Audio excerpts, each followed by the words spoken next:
Tidak sengaja, aku memasukkan seorang pria tunawisma bernama Austin ke dalam rumahku. Ia tinggal di ruang bawah tanah kami untuk beberapa hari, dan Hugo, suamiku, tidak mengetahuinya. Aku melakukan itu bukan tanpa alasan. Hari itu, ia menolak menjemputku di depan kantor. Setelah rapat, aku tidak bisa pulang karena dompetku dicuri dan hanya ada Austin di sana. Ia merelakan uang terakhirnya untuk membantu wanita hamil seperti aku untuk bisa kembali ke rumah. Ayo ikut denganku. Aku akan mengembalikan uangmu dan membantumu mengurus semua berkas, ucapku. Aku sangat terkejut dengan kebaikannya.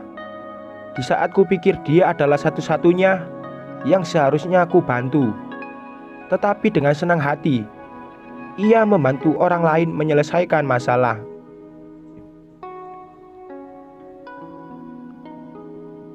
Austin setuju dan ikut denganku. Ia tinggal di ruang bawah tanah selagi aku membantunya mengurus semua berkas. Setiap tunawisma di sini membutuhkan berkas tertentu untuk mendapatkan kehidupan mereka kembali.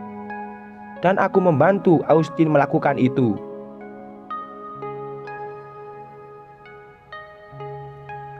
Hugo tidak mengetahui keberadaan Austin karena ia harus pergi keesokan harinya.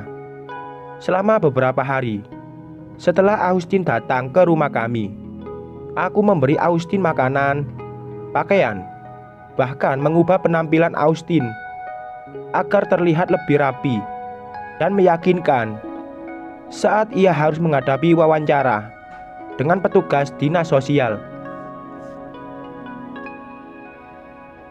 Ketika semua berkas Austin sudah selesai dan ia akan menghadiri wawancara keesokan harinya, tiba-tiba perutku mengalami kontraksi yang sangat hebat. Aku tidak memegang ponsel dan hanya ada Austin di rumah itu. Jadi aku memanggilnya untuk menolongku.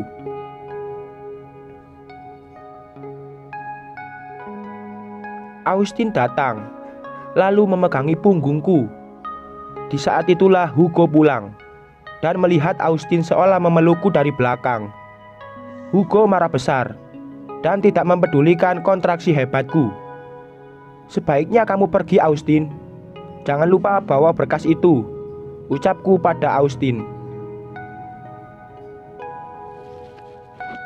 Wajah Austin terlihat sangat khawatir.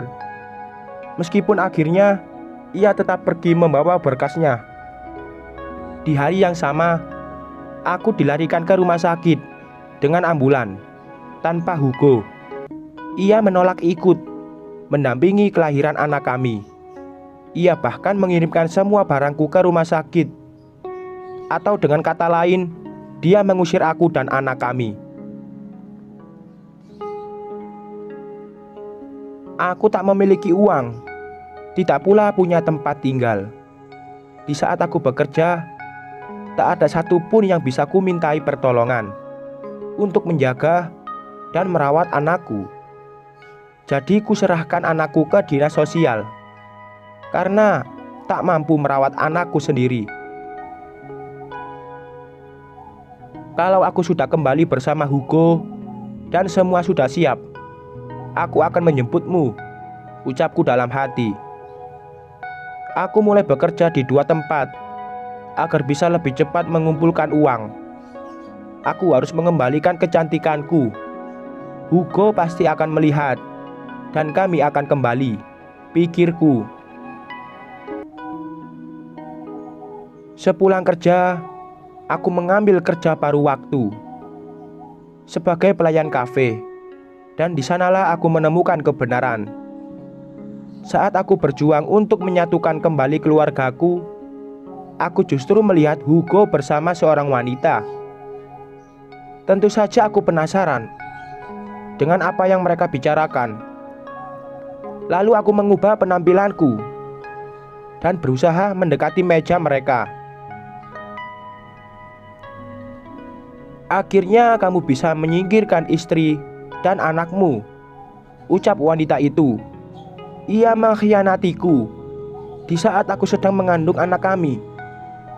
Jelas sudah kemana ia pergi dan mengapa ia tidak mau menjemputku malam itu. Aku sadar kalau sudah melakukan kesalahan dengan menyerah pada anakku. Dan saat aku ingin mengambilnya kembali, keluarga barunya telah membawanya pergi. Kalau bukan karena Austin, aku pasti tidak kehilangan suami dan anakku," ucapku menyalahkan pria tunawisma itu.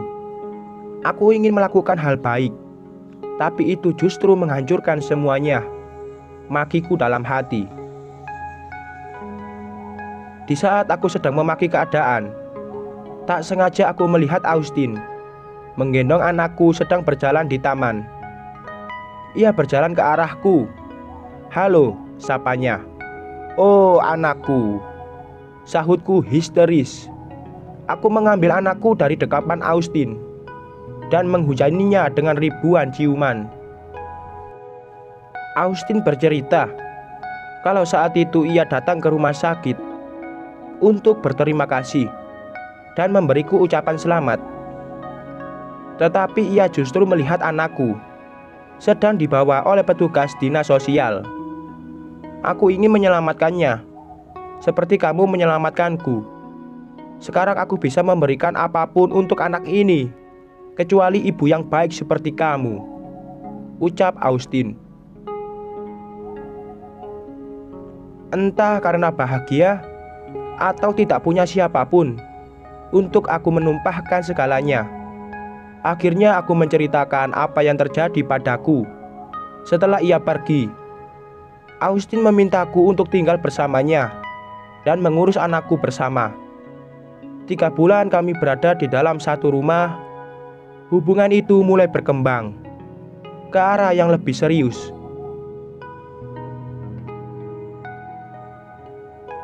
Kami menjadi keluarga, dan aku tak lagi menyesali keputusan baikku malam itu. Seorang pria tunawisma membawakan rumah yang sesungguhnya untukku dan anakku. Sekian.